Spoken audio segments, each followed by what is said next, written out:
Welcome to the CFG Game Cast, episode number 257, a weekly podcast created by gamers and streamers who like to discuss the latest gaming topics from the previous week. We stream a new episode every week and release it on all podcast services, so do us a favor and show us some love by liking, following, subscribing, and commenting on our Twitch page, twitch.tv/CFG Games, or on YouTube, the CFG, or go to our main website, thecfg.bsky.social, to not miss an episode. I am Mr. CFG Games, Davis Green, and with me today, I got my two awesome co-hosts. I got Pop in the second seat. I know she's more 2D than 3D today, but it's all good. It's still Pop. How are you doing? I'm doing all right. It's a little warm. Trying to stay cool. I had a pretty chill week overall. Not too much going on. Just ready for the semester to end. Isn't it crazy that you're saying that it's like it's too warm? It's warm. It's like we're in March, for crying out loud. You would think that would be kind of like, you know, it's breezy at least. But man, you said you're what's the temperature over there? 80 degrees with 70% humidity. Ooh, and no, God. I'm not in Florida. 70%. Jesus. Okay, that is terrible. Not in Florida. Oh man, that's crazy. But anyway, so you've been playing anything this week? Mainly been on Wilds. I finally hit Hunter Rank 100. Now I'm like 116 now, I think. 115, something like that. Oh, nice. You're ahead of me. Yeah. I've been doing a little bit of Warriors Abyss because I'm trying to think of what I want to do for the speedrunning some events this summer. Oh, nice. Ooh. Very nice. That's one of the game ideas. A speedrun of Warrior Abyss? Oh, that would be interesting. Yeah. What's your fastest time? I haven't timed myself yet, but in-game time, first completion took me about 20 minutes, but that's probably because I was using the same character and I was already familiar with the mechanics and things. I need to see how long it would take me on a fresh save. Wait. Are we talking about? So when you die, your levels stack. So whatever the level is, it increases your attack and stuff. So you can just like breeze through bosses. Wait, so like are we talking about like when you beat it in 20 minutes? Is this like at level, like at the very beginning without like, you know, without the stacking of levels? This is after I've already leveled. Okay, then I was like, man, dude, that's freaking awesome if you could do that in 20 minutes. I didn't realize that the level stacked. Mm-hmm. If you look in your character information at the very bottom, it'll say I'm not sure if it says level specifically, but there's a little in the bottom left-hand corner, there's a number, and that's what your character's level actually is. So if you're in a floor and you know how you're getting levels on each floor, like you might be like level 5, you add that level to their actual level, and that's how your power is increasing. Oh.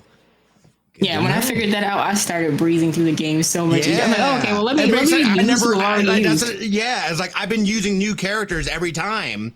So I haven't seen Man, you're just playing it wrong, just flat out, man. That's just what it sounds like. I noticed it when I went through and I found like one of the weapons, because each character has a weapon you can like randomly get in a chest. So I got one for a character that I had used previously, but I hadn't used it. I was like, let me see what you feel like with this weapon. Your skill seems really awesome. Mm-hmm. And then when I looked at the stat, I'm like, what's this in the bottom left-hand corner? I'm like, oh, that's why you're so strong. Because like I went in, I was like, man, I'm at the boss already. I haven't even been on the game for like 2 minutes. Right. Oh, very nice. That's awesome. That's very nice. I just cannot believe that's freaking. Actually, I can't. Dude, there's a lot to unpack with that game, man. There's a lot to unpack. It seems basic, but it's not, dude. Okay. You're basic. I didn't say anything. I didn't say anything, but he's already going on the defense. That's a defense for Warrior. A defense for me, man. Okay, whatever. Hey, but Pop. Yeah. You know the person who needs to probably go back to school and learn how to play Warriors Abyss? He claims that he did it. Would that be Smitty? It would be the 5-star general of the Smitty committee. I got Smitty in the third seat. What's going on, my dude? Things have been good, but first, before we get started here, I have this is for Lucentai for his slander of Ocarina of Time. I need to learn how to play it still. I would play it for you if I knew how. I know I have. Like, the thing is like my hands are bigger than, like, it's hard to play because it's not big. It's smaller. So my hands are too big for the instrument. So I got to figure out how to play it and whatnot. But maybe get a bigger ocarina. Maybe get a bigger ocarina though. That might be the fix. Well, it's funny because my daughter had one too. She ended up breaking it. Oh, but it was bigger. So hers we were on commercial break. We were on commercial break when you did, so you may want to say it again if you want to. I don't want to. Oh, okay. I pulled it out. What happened was I pulled out the ocarina and I blew it in Lucentai's face.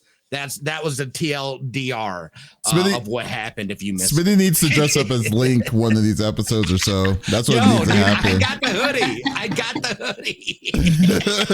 You wear the top hat, the blonde hair. I just need the tights. I just need the tights, right? Oh my God. I can see it. No, things have been well though. Like I said, I've been grinding. I love Warriors Abyss. It's been a ton of fun.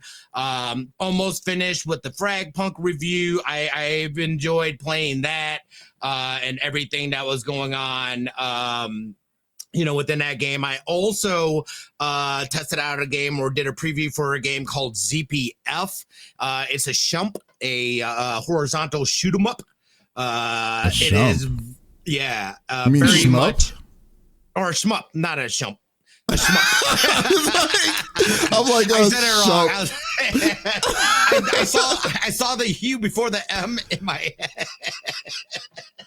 Like, what the hell's a shump? I was like thinking to myself, I promise I know things about video games and whatnot. Only shumps play shmups. Davis is going to send Smitty like his contract. As the co-host, you're just going to be moderating the podcast. We're going to have Lex as the co-host again.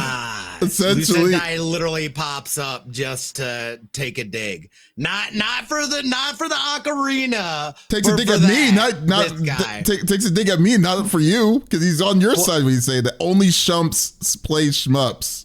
Oh, never mind. I guess it is for you. I guess it is for you. Never mind. Continue. I play ZPF. It's by Cool Cat Studio, total retro, 16-bit vibe, super, like, it was hard. Like, it is a hard game, but they actually made a physical Sega Genesis / Mega Drive cartridge for it. They had a Kickstarter and stuff like that, box, manual, all the good stuff. It's on PC. The beta's out now. They're also going to be bringing it to Switch and Xbox later. That was one of their stretch goals. So busy with that. And then you would be proud of me. I've been getting in more of Death Stranding in preparation for Death Stranding 2. I'm doing it just like I said I was gonna do Metal Gear Solid 5. He may be shaking his head already, folks. Don't believe him. I'm gonna knock out this game before the new one comes out. Here's the thing about your run to Metal Gear Solid 5, all right? I had already beaten the game years ago. No. We gave him the incentive on saying to help the children for Extra Life for 2 different years to beat that game in a good timely manner. It took him and prior to that, mind you, it was 5 years after the game came out, and he still didn't play rough, it. Dude. So, and I love the so it took him 7 years to beat it. It was rough. It took him 7 years. I was so confused by the end. I was like, I don't even understand what happened. He was so excited thinking that he beat the game at 2 o'clock in the morning. It was a mess. I feel like that's what's going to happen with Death Stranding to me. I'm just like, I don't know if I beat the game or not. I think I did. Oh, I remember it like it was yesterday with you about Metal Gear, and I just feel like I'm just waiting for the mock ending of it. But hey, good for you though. At least you started it. At least I started it back up. Did you start from the very beginning, or did you just go from where you left off? No, I started from the very beginning. It had been too long. And I was like, I don't remember anything. I was like, let me just start over. See, Vin's calling it upcoming Death Stranding 2 clear in 2030. The rate that this is going, I can see it on the Switch too. Yes, I can see that. That seems very plausible. That's what's going to happen. Waiting for this. Oh God, that's funny. What about you, brother? How was the week, man? Man, I've been busy. I'm in the Monster Hunting too, and the biggest thing is I'm only HR 96. I need to hit level 1. I'm going to hit level 100 tonight because I want to hit 100 tonight. So get ready for the Mitsukune release is next week. Unfortunately, I will not be here for that. I'll be in Arizona for that. But I believe you need to be only 21 for it. So we should be good. So I'm looking forward to doing that. Pop, we need to play it together. I don't know why we haven't played yet together in Monster Hunter. It's really funny. Or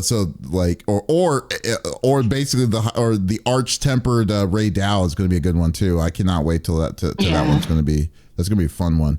But yeah, that would be some interesting fun content in my opinion. So been playing that mostly.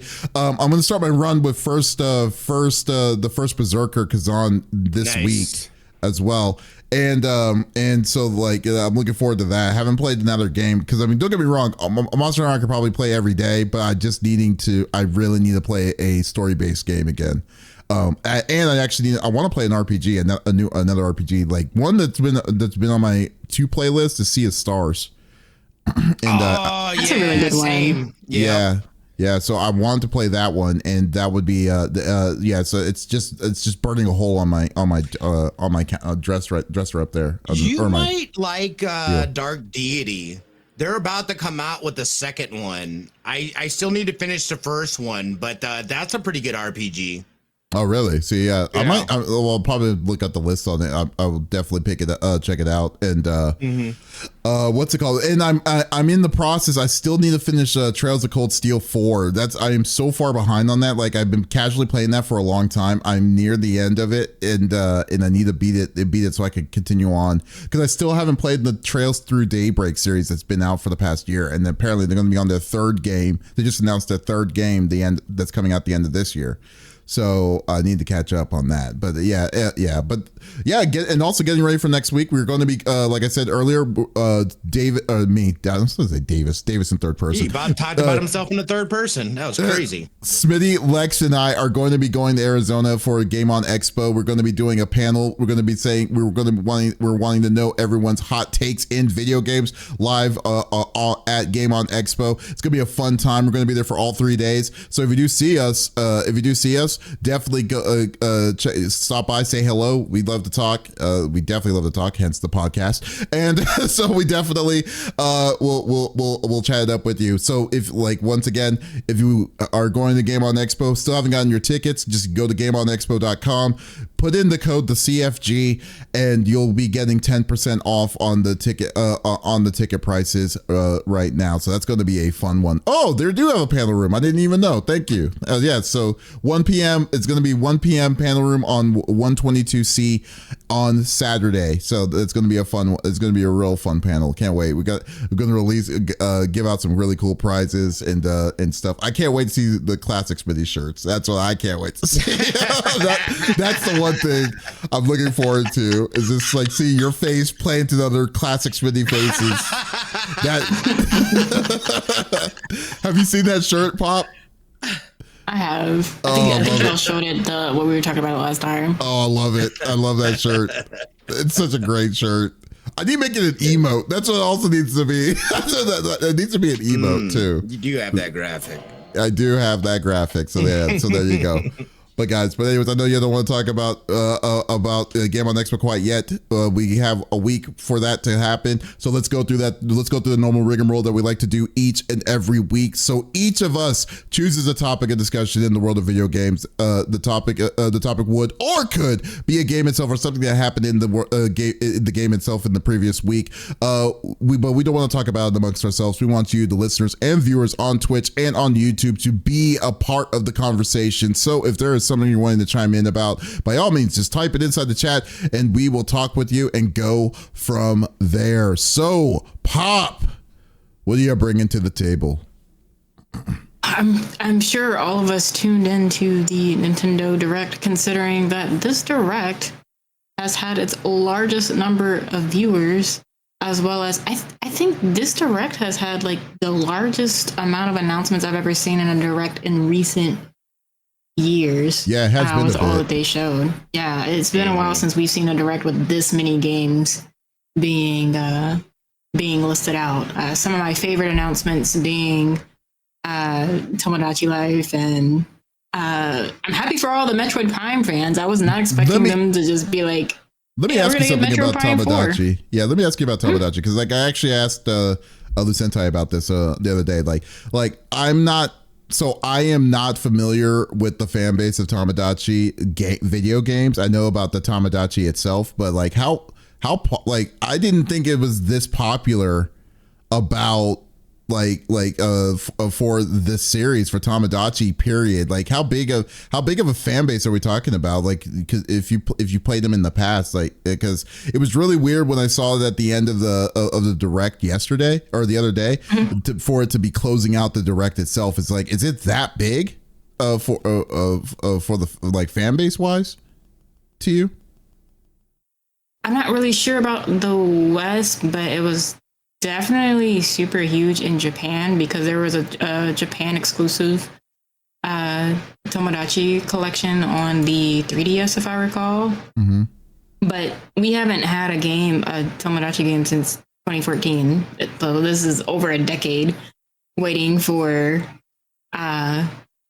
this particular game, because there's been such a lack of simulation games on that level. I mean, right now you just have like The Sims dominating to an extent, and Tomodachi Life just has Tomodachi Life has things that even The Sims does not offer. Okay. Well, I mean, yeah, I've been actually just curious about it. Apparently Lucentai says Tomodachi is 6.2 million copies. Wow. Sold? Yeah. That's insane. Okay. Okay. To be fair, though, I knew it had to have been big, dude. Like I was like, I've never even heard of this, but it, again, it's akin of like a Mies. What was that one? I mean, it's a game where you get to hang out with people. Like, who isn't gonna like a game where you can just hang out? Like honestly, if this game had come out when Animal Crossing dropped, Animal Crossing would have lost. But to be fair, though, I still kind of think that these simulator games are still kind of a little bit niche, because the ones that are in my mind, well, I mean, I don't know what I'm talking about overall about when it comes to this kind of deal, but like, what's it called? What's the one that just recently came out? Hello Kitty, the Hello Kitty one, Hello Kitty Adventures. Hello Kitty Island. Yeah, like I mean, even though it's like I was surprised. Like if I didn't know people that played that, I would have been like, wow, why are they making a big deal of this? Like, but then I started looking at the reviews, and I also looked at a lot of like the fan base, which is they're an incredible fan base. On top of all that, I was like, wow, okay, I didn't know it was this popular. But to say that, I don't know if did they sell? I mean, I don't think it sold as like 6.2 million. That's a lot. I mean, just 6.72 is just a lot. Yeah. And I was like so surprised, like with like, there's definitely a market for it, but like, since I never really kind of kept any attention to that market, it just seems amazing to me. It's surprising when all this stuff is happening. So, but specifically Tamagotchi, I was like, wow, okay, that's odd. Vegito Sensei says, is Hello Kitty still a thing? It absolutely is. Yeah. It absolutely is. Sanrio is not going to get rid of their flagship character. Yes, it definitely is. Yeah, but no, I'm sorry, but cut off on you on the deal. But what else about the Nintendo Direct? I was not expecting a Pokemon announcement. Really? Dude, that was kind of crazy. I actually was not expecting a Pokemon announcement. Oh, okay. I figured that they would just save until the Switch 2. Yeah, that's what I was thinking. Like, some of their, main titles like Mario, Pokemon, and Zelda would be saved for like after the Switch 2 Direct. But there probably will be a Pokemon though. Their release, and they said it too. They were gonna, they've been aggressive about their release schedules and how much they've been releasing in the last few years. So I wouldn't be surprised. I was surprised to see that they had something in this Direct. I figured it would wait until Switch 2, but the fact that, they still came out with something here, I still believe that they're going to come out with something or have something towards the beginning, launch of Switch 2 as well. Yeah. So we'll have to wait and see. But I was like, this looks fantastic. As a person that doesn't know really anything about Pokemon and or knows very limited and small amounts, I was like, it actually looks like a fun game. Well, here's the thing though, first off, I think, don't get me wrong, to say that they decided to do a Nintendo Direct literally a week before the Switch 2 announcement is wild to me. However, with that said, I wasn't going to say that, but yeah. But with that said, I think my personal expectations on the Switch 2 announcement that's coming out next week is I don't think they're going to be focusing on a lot of games, but rather the specs and what their plan is going to be for it. They're going to announce day one games, but I don't think the level of games that what the Direct showed us this week is going to be showing into the initial Switch deal. Yeah. So I feel that this is the perfect time for them to show and to sneak peek it with Pokemon Zaw. Now the question is as you know, my biggest beef with Pokemon as of late is just the quality of it. Is just hopefully they will show they need to show at least something that could give me some sort of level of trust to be if I get Pokemon Zaw, should I wait till I get a Switch 2 or these kind of things, because the crap that they're pulling with the Switch for Pokemon should be criminal at this point. But yeah, so the deal is I think they did it right to release and show what Zaw is going to be like.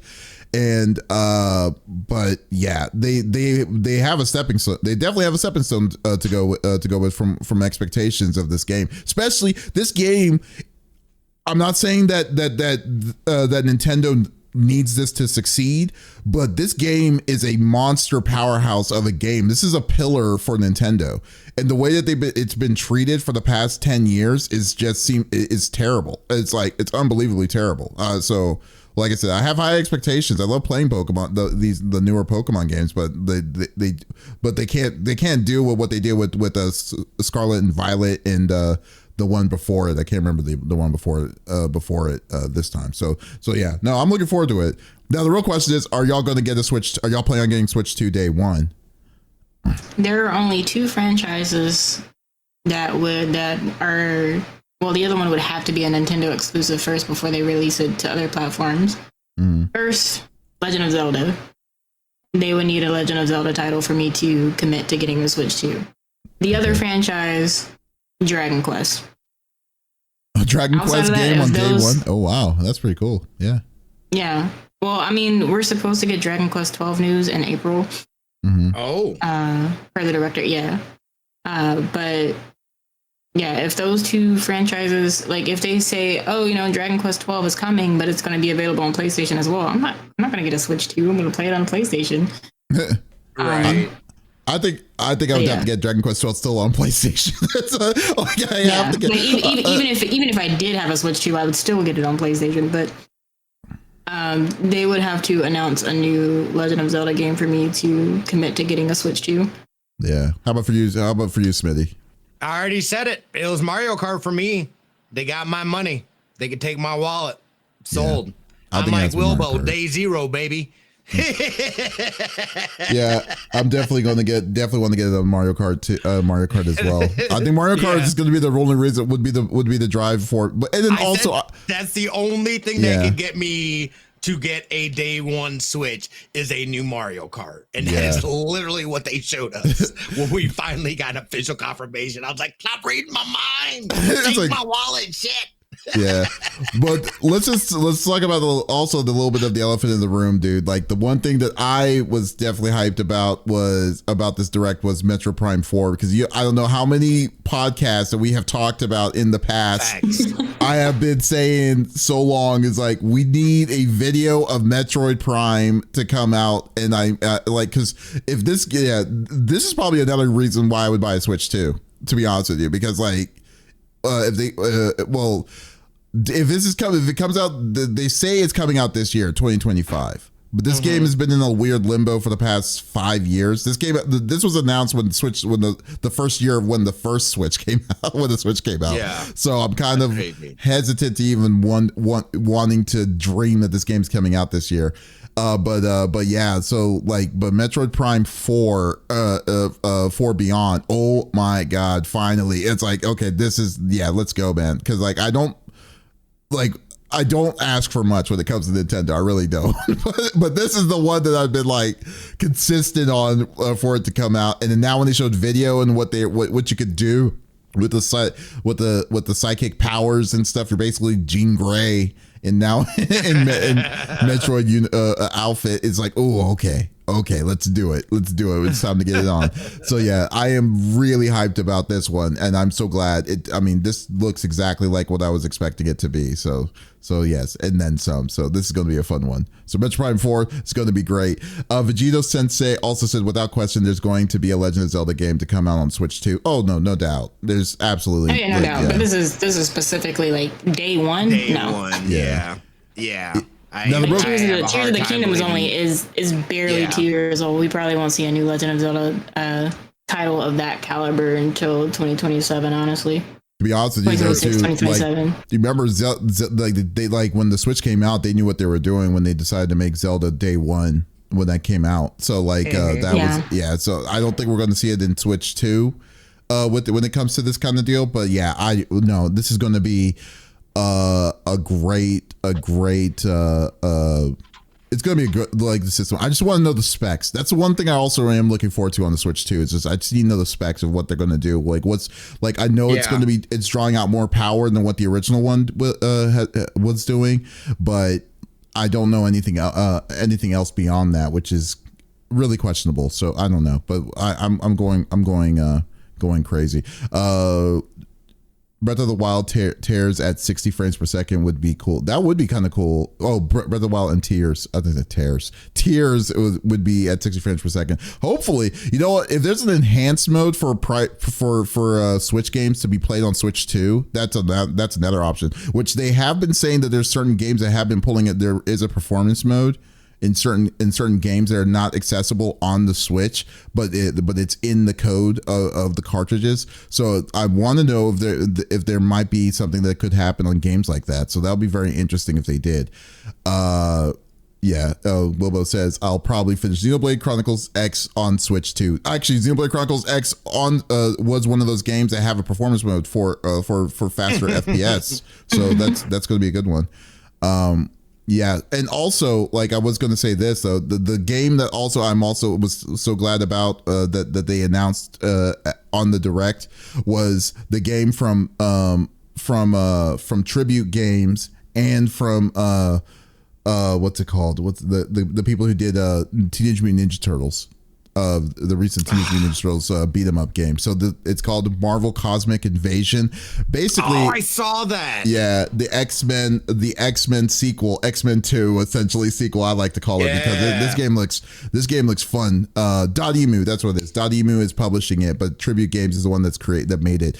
This game is going to be another beat 'em up, but it's going to be with Marvel characters and stuff again. When I saw this, I was like, oh my god, this is like Cosmic Invasion. Oh, this is going to be a slick one again. A slick one. So 4 players, really going to be a fun one to mess around in and see what they're going to do. But these are the people. These are the people that you're wanting to make a 2D beat 'em up. This is the right company to do it. So looking forward to that.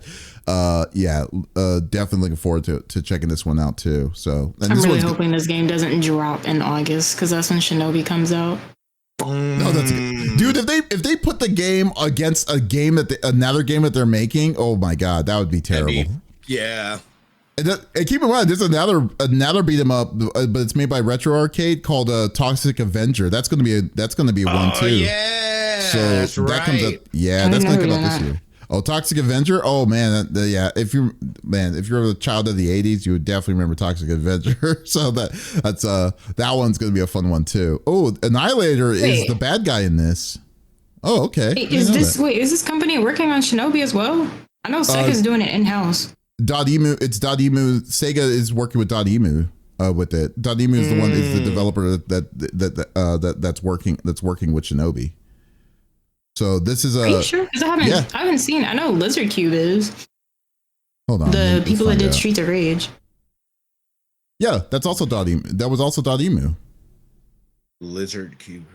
Streets of Rage 4 will do. So is Lizard Cube a subsidiary of Dotemu? Because Dotemu doesn't have anything to do with Shinobi. It's only Lizard Cube and Shinobi. Oh, I'm sorry. He said, "Dummy Davis, Dotemu ain't got nothing to do with Shinobi." Oh, okay, well, my mistake. I may or may not have added in my own take for it. Okay, there you go. Whatever.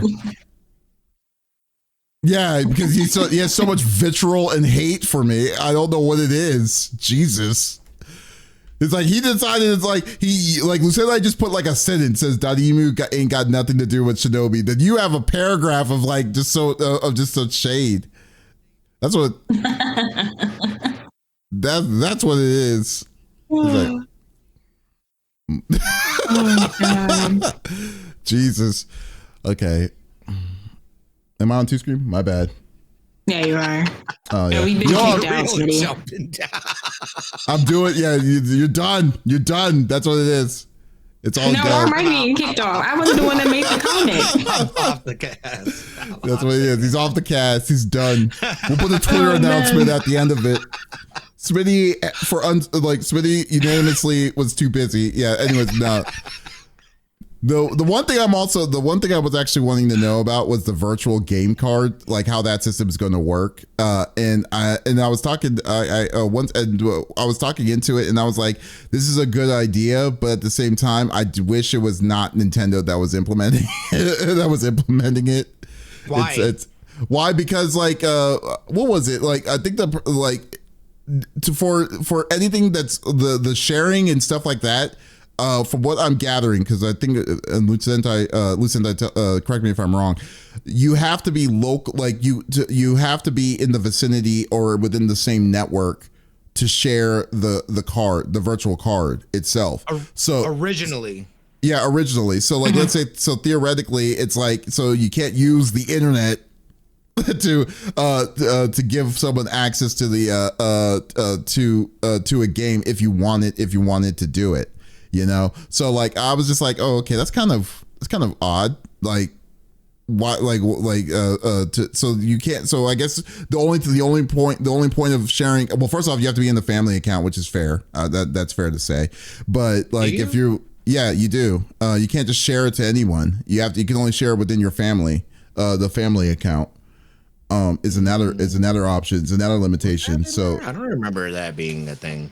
Yeah, let me see. I wrote that away from that. I wrote the point. It said digital games will be on separated screens. If you have 2 Nintendo Switches, you're able to move it for free. You can lend games to family members' accounts, and you can lend one game at a time with the 14-day time period. Like that's I don't like that. Like I don't know why they would put weird limitations like that, especially if you're only able to share within your family account. Why does it need a limitation like that? Why does it need to be like a rental? This ain't Blockbuster. Like what is that? Yeah, like these limitations are a little bit like, I mean, 14 days is reasonable, and the worst case scenario is that you can it's local, like it's going to be within your network, so it's people that's going to be around with you. But like I know on certain circumstances that some people are sharing a family account together, but they're not locally together. You know what I'm saying? So yeah. So, and I think it's a great idea, because that is one thing that's a pain in the ass with the Switch, because we have a family account, and like my daughters can't, like some of the games she can't play because she's not signed into my account on hers, but it's like and like sometimes I have to make hers the main account in order for her to play the games. So like it's definitely a pain, and they like, I feel like this at least kind of simplifies the system a bit. I just wish they would have opened it up more. Yeah. You know what I mean? Instead of continuing with their weird limitations. Yeah, in your circumstance, this is a perfect situation for you, because this is like you're in the same house, and you could do that. And then when your daughter asks, "Hey, I want to play this game," you can easily just make the virtual card available for them for their Switch. So that's great. But I guess it's just more like you're making it like you're digitally sharing and stuff, but you're not wanting to. You're giving a lot of limitations for you to be able to do it in a wider net. And I'm just like, that's just odd to me, because like, you're right. Fine if you want to put it behind the family share wall, that's fine. But some families don't live in the same area, or let alone the same state, and you're saying that they can't do it unless they're physically within your network. I wonder if you could do that through a VPN. Could that work? Huh? That's a good question. I don't know. I'm sure somebody will figure it out. Yeah. Somebody's gonna figure it out. Yeah, like, hey guys, here's how we figured out how to do it. Yeah, we finished the rest of the steps that Nintendo didn't feel like doing. I know, right? It's like Nintendo kind of gave us like half the way there, but then we just decided to go the rest of the way. So I don't know, man. It's really weird.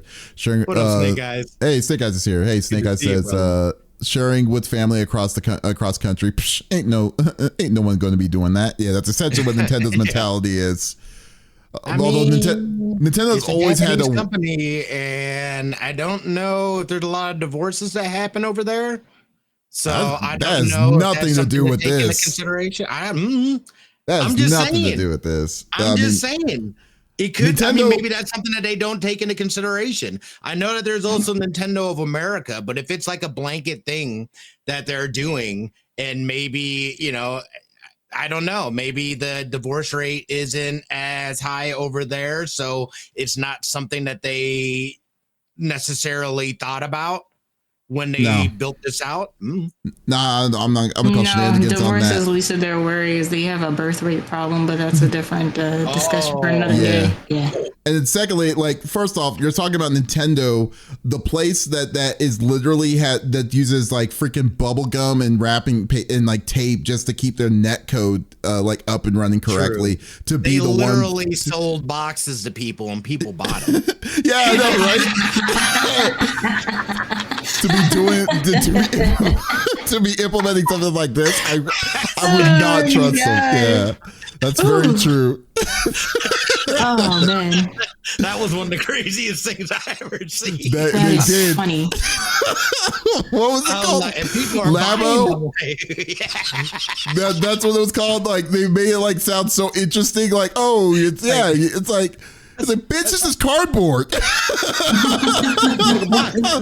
That's just a box. What are you talking about? Use your imagination. You can make it into a boxcar or whatever and do different cool things. Make different kinds of contraptions for your Wiimote. Such a great thing. Or on your Switch. Oh my God, yeah, this is freaking hilarious. Yeah, see, like, there's ever 400 days. Oh no, I'm good. I am definitely good. But anyways, but overall, what did you think of the Nintendo Direct? What did you think of the Nintendo Direct, Pop? Oh, it was solid. Like I said, I wasn't expecting them to have such a large roster of games to show. Because in the past, I think the last time I saw, I was able to catch a Direct. I was like, man, I was really short, not really fulfilling. Yeah, that's true. It's crazy because this one only ran about 35 minutes, I think, too. Only? So, like, that's actually pretty good. They packed it. No, I was saying they packed it in. I mean, that's like, they packed in a lot. Yeah. I feel like Nintendo, in terms of when it comes to like directs and showcases and things like that, they typically run on the shorter end of them. So for them to get all that into 35 minutes is, I always feel like Nintendo does some of the best jobs with their direct presenting, their stuff to people. Yeah, that's very true. I mean, yeah, we'll see. Like I said, we'll definitely going to be in tune. Unfortunately, I will not be able to see the Switch 2 direct next week because I'll be on the plane. But hopefully we'll see how it's going to be. That I'm looking forward to it. But definitely checking it when I get the second I land down. I'm going to be like, okay, what's up? And see what they announce. And I'm pretty sure people will reach out to me on Discord like, oh, did you see this and stuff? So we'll see.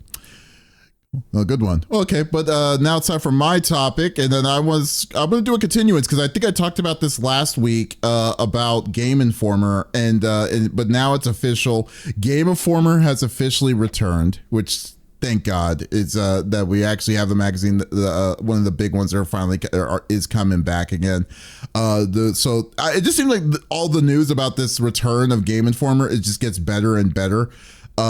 Because originally there was a lot of different kinds of things. Because like usually I think print is essentially dead when it comes to like magazine and sources like that.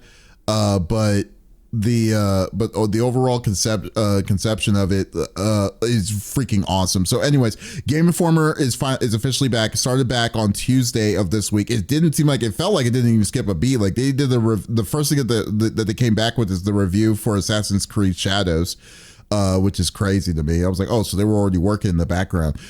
So GameStop has officially sold their Game Informer to Gunzilla Games, which is a European-based company, and has acquired the rights to the gaming magazine itself, and it's bringing the site back as well as the full back archive back online. So everything is back online towards it. The thing that makes it even better, everyone that lost their job from Game Informer are all back in Game Informer. So they got all their jobs. So all the people that lost their jobs now are now back there. So it is Gunzilla's a blockchain? Oh, really? Is that the company? I didn't think it was. Okay, but anyways, well, that's a whole different discussion in itself. But in a way though too, like you know what? It was the devil was already owning it with GameStop, so who knows, man? At this point, if they're not going to be adding these weird these weird blockchain articles and stuff, then we'll see. But if it's still good old fashioned Game Informer, then I'm fine for now. As you know, it had a 30-year run throughout its life. Now it's coming back. For right now, it's not doing physical publishing, so there's no magazines or stuff that's physically out yet. But they are planning on bringing back the original magazines and stuff, physical magazines. So print is coming back with it. But their website is now officially back up with everything. The original editor in chief, I believe his name was Matt something, I can't remember. Matt Smith, I don't know. But anyways, Matt Miller, there we go.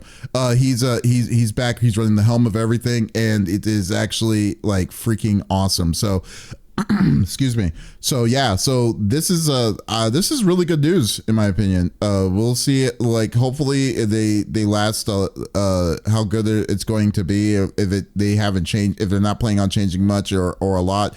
In the meantime, if you're wanting to support it and hopefully stay up with it, just go to their website gameinformer.com and you can sign up with an account with an account with a newsletter and stuff. So definitely check it out. Just want to know what do you guys think about this?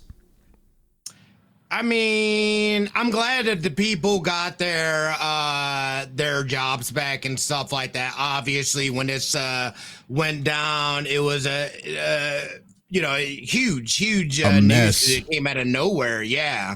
So it's good to see that you know what I mean, people's jobs and stuff like that have been reinstated. I'm not gonna lie though, I don't think I ever read Game Informer. I was like, oh, they're back, and I went and I was like, this does not look familiar to me. What is this?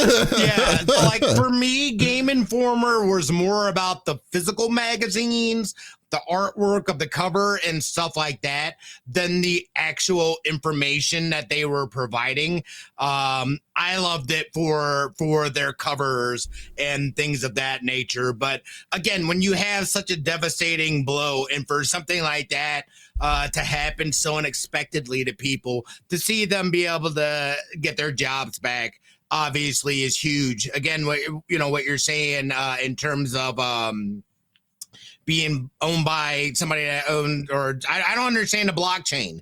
So I don't know if this is a good thing or a bad thing. I've heard both sides, and I still don't understand what it is or how to feel about it. But I'm more of a wait and see. And for me, it's more about, are they going to give me some information that I can actually use?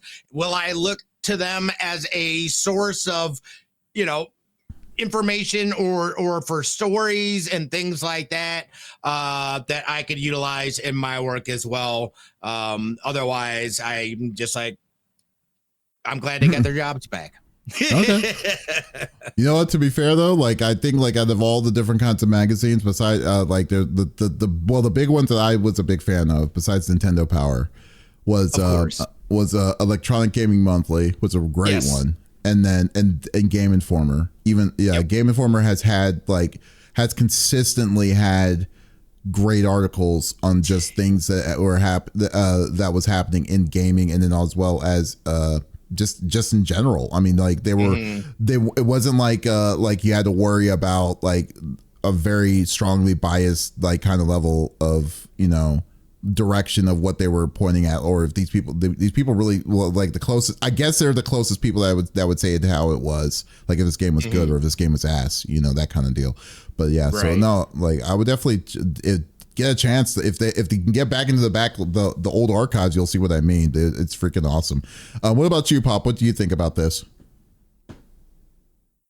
I was happy to hear that they got all the editors back. What really was like heartwarming for me was seeing the different gaming brands like welcome them back, and they like posted the covers of like the first article that was written about them or one of their games, and the people that came back were responding like, "Oh, this is the first one I ever did on this franchise," or "I'm happy to be writing about y'all again." And it was just a really heartwarming. It felt like the gaming community was healing for a second. Yeah, it's still in shambles just a little bit because some people are ruining it for others, but I was really happy to see that they've come back. I also like that they have both digital and physical subscriptions, so it'll be, I think the physical won't be ready until May, but it is nice to that they have that option to where if you want to read digitally you can, or if you like me and you like to read things in hard copy, you can do that soon. I was gonna say, I think I might get the hard copy subscription. Like if I were to do any, it would be, I would want the physical magazines. Yeah, I would. You can't beat those covers. Exactly. I would love. I like the idea of getting the physical magazines, but I just don't have a place to put them. That's my problem. That's fair. So like, that's fair. Yeah. So no, I think I'd support by just the digital content Wesley itself. LeBlanc. Oh yeah. So I do love that dude. I do love Wesley LeBlanc. I follow that guy. Oh, you know that guy? Okay, so there you go. I follow. Well, I don't know him personally, but I think we've talked on Twitter here and there. Yeah. But I do love his work. Yeah. So no, it's definitely it's definitely something that I think is just, like this is the story. I think it's just something that we need to hear. Because we hear nothing but just bad news. Everything's been just gone to shit when it comes to like video game journalism in general, like the big giants of it. Because now the biggest giant of it all right now is IGN, and there's nothing there's nothing that's going to be that's out there that could compare to the size of that. Unless you're going to online with the other ones like Kotaku, which I can't trust. With Kotaku, unfortunately, but then that's another one. I don't. Yeah.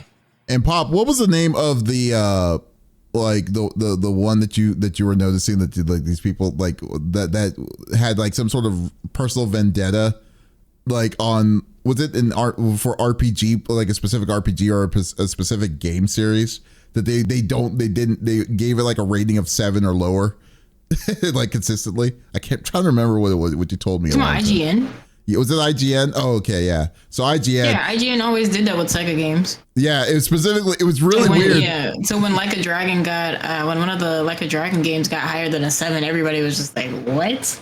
Yeah, I didn't even notice it until Pop said something about it. I was like, what? It's like when he's like, there's no way that they were that consistent. And then I looked it all up, and sure enough, all they're saying was around the 7. I was like, wow, okay, Jesus, okay. But anyways, I digress. But yeah, so Game Informer's back. Definitely support them. It's a freaking great thing. Yeah, Vegeta says, yeah, that's IGN. Give games 7 ratings. You know what is actually kind of fine. I find it very like I'm gonna put a tinfoil hat on. I'm not really familiar with IGN itself, so don't take it with a grain of salt. Like AAA games is I feel like they goon over AAA games a lot more than any other kinds of like, games or other, like, like any game that's like really, really expensive to make and stuff. You see a higher rating on those than smaller developers, in my opinion. Like that's how I always feel when I look at some of these videos. But prove me wrong. If you do, awesome. But I'm maybe coming out of a place of being naivety. I don't know, but we'll go from there. Anyways, Smitty, what are you closing us up with? Yeah, I just wanted to talk about it. It's finally happened. If you guys know, I've been talking about it here for some time now, but Once Human has finally put out and came out with an update to make permanent servers. If you've played it or if you have not, basically each season they do a server wipe. They add in new things, different scenarios and stuff like that. You go to a place called Eternal Land, which essentially is a home base during those server wipes and stuff like that for your person. The thing that sucks about it, though, is that it's just you. You can invite people there to your home, essentially a home island or whatever, but you can't really do much other than yourself being there. So they have finally unlocked the ability to be able to have no wipe permanent servers for the PvE scenarios. There's also going to be a new PvE. I'm sorry, it's not just for PvE, it's for PvP and PvE, both permanent server. But they're also bringing in a new PvE scenario, which will be coming with this next wipe, and a new map. The maps are pretty big, so I'm really excited about seeing a new map. I'm currently in the winter scenario at the moment, so I haven't even completed all that stuff. But this is exciting news for somebody that is, it's a survival game. And something for me about survival games is that, if it's a survival game, it should be, or what I feel, perpetual clock, perpetual server. Continues to go. You're surviving. So I was not a big fan of the server wipes. I said that from the get-go. I tested during the alpha and the beta. That has always been my biggest problem about the game, was the server wipes. So this to me is absolutely huge. I'm looking to build a digital life, and I want to know who's coming with me. Not me. Damn you. But I just wanted to say this because I never really understood why they decide, was this known that this was going to be happening when the game came out, or was this something that was that y'all were caught off guard when it was server released? Wipes? Yes. No, we knew the server wipes were going to be a thing. It was literally one of the things that I had typed up in the surveys. The server wipes, they're confusing. No, I did not like them. I've never been a fan of them. So, I guess it just doesn't make sense to me. I don't know. I'm not familiar with these kind of games. This game is a free to play game. I'm assuming I put this game kind of like Genshin Impact, Honkai, and all that stuff, but why? No. I'm not saying. I'm just saying because it's free to play and it's on free to play and all that stuff. I just assumed that it was going to be the same kind of style of pushing it. I just don't see the justification of them wiping the. I understand why, because that's essentially when they're adding in the new scenarios, they want to be able to do it so that people are having to go through the stuff fresh, as opposed to it being more of a sandbox where they introduce new things into the existing stuff. So it was a way of them separating. So the server wipe stuff is still going to be a thing, but you can be on a server now that does not wipe. And there's going to be cross character progression as well, and cross character sharing.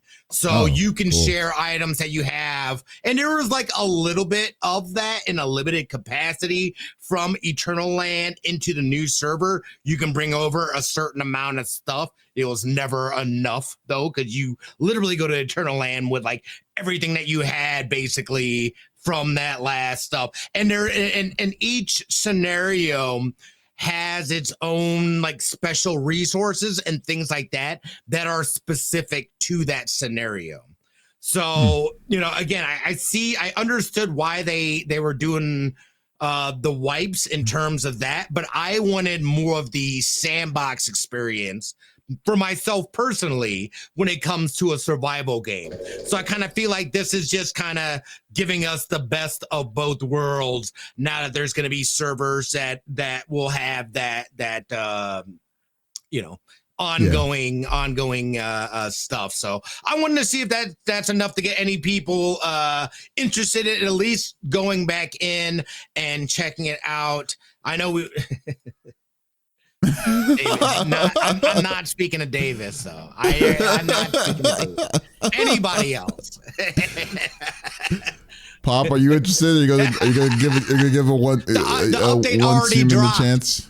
The update dropped on the 13th. This is something that is available now. That's why I said, who's coming with me? Where are we building out, y'all? Let's build our best digital lives.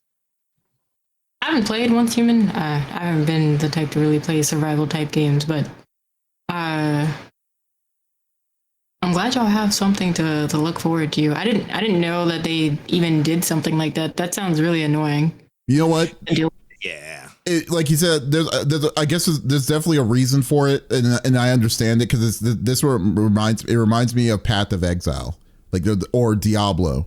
Because like what season because like the way that, or even like the extraction shooters, they do wipes and stuff like that. Oh, I didn't know that, but yeah. So like, I mean, I can kind of make sense because the way that the story is lined up, and I don't think there's not enough meat in the story itself, that it's more like a scenario based of a season.